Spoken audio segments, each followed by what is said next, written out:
And I'm sure, despite the fact that it was 11 years ago, still fresh in the memories of many Maritimers and Haligonians specifically. Okay, so we've got this storm now. Arthur, first name storm of the Atlantic hurricane season, became a Category 2 hurricane, has made landfall. That was as of 11:15 p.m. Eastern.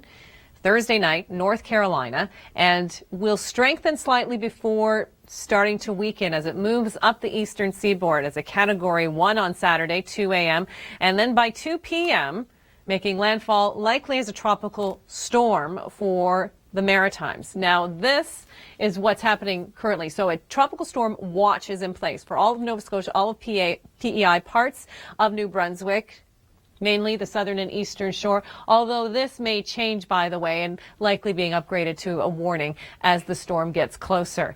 But as the storm was making landfall, Jim Cantore was in the heart of it. Take a look.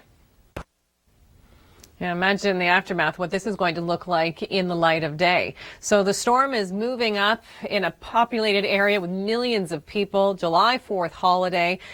And as it tracks northward, it's going to be weakening, making its way towards Atlantic Canada. This is showing rainfall for the most part. In green, that's the heaviest amount of rain. And we do expect the biggest impact for rain to be in New Brunswick, the biggest impact for wind to be in Nova Scotia, although all of Atlantic Canada will see both of those things. Heavy rain, very strong winds, especially through the day on Saturday before it moves out on Sunday. Newfoundland, too, will be impacted by this, but it won't be as powerful. It doesn't look like that at this point anyway for you in comparison to the Maritimes. So there are the winds. This is for Friday morning. Friday afternoon picking up a little bit. We can see through PEI and Cape Breton, but there comes the storm. So there's Arthur, and that's when we get into those very strong winds, damaging winds, and likely power outages, etc. Okay, you've already had your stormy weather in the west. The cleanup continues. Let's go to Deb Matiechka. Dozens of communities on both sides of the Saskatchewan-Manitoba border under a state of emergency could see some thunderstorms in Saskatchewan on Friday.